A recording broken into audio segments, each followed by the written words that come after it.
In the past, no one could imagine that a great civilization would emerge from the Arabian Peninsula. But over time, caliphs and sultans built vast empires, surviving both periods of prosperity and crisis.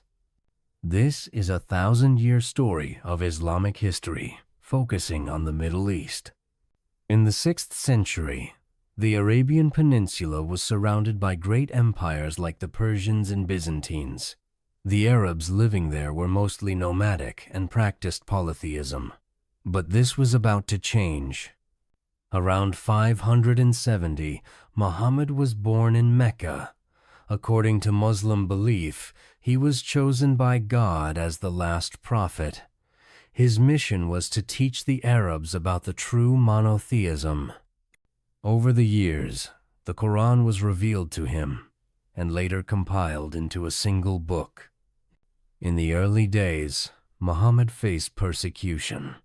After migrating to Medina, he founded the new religion, united the Muslim community, brought the tribes together as one nation, and fought against idol worshippers.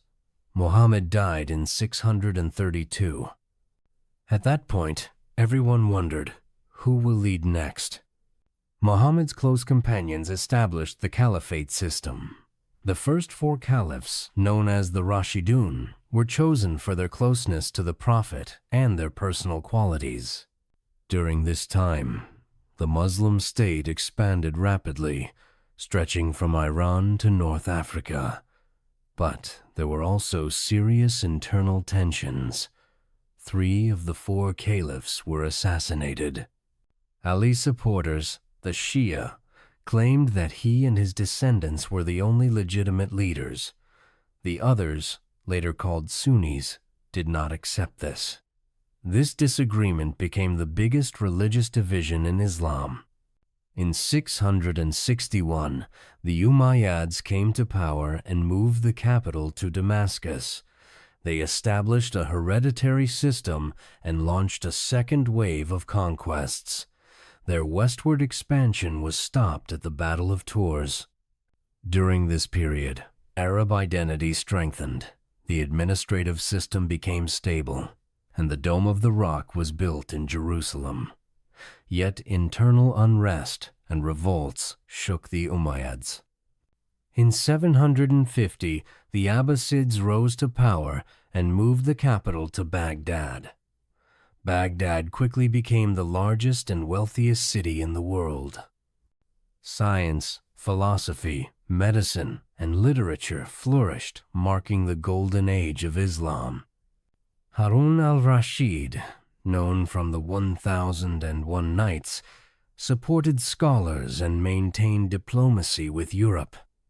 Over time, however, the Abbasids began losing power as local dynasties grew stronger.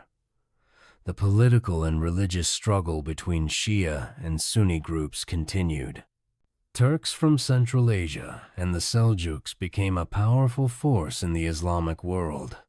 The Seljuks controlled the caliph in Baghdad without removing him, preserving the symbolic importance of the Abbasid caliph.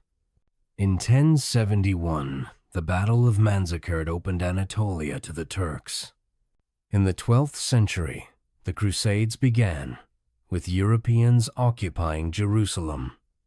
But in 1187, Saladin defeated the Crusaders and reclaimed the city. This period marked a time when Muslims were politically and militarily strong. In the 13th century, the Mongols emerged. Hulagu Khan invaded Baghdad in 1258, destroying the city and ending the Islamic Golden Age. However, the Mamluks in Egypt stopped the Mongols and expelled the Crusaders, becoming defenders of the Islamic world. Over time, the Ottomans grew in power. In 1453, they captured Constantinople, making it their capital, Istanbul. The Ottomans ruled the Middle East, North Africa, and the Balkans for centuries. In the 16th century, other major Islamic empires, like the Safavids and Mughals, also rose to power. The Ottoman Empire eventually ended after World War I in the 20th century.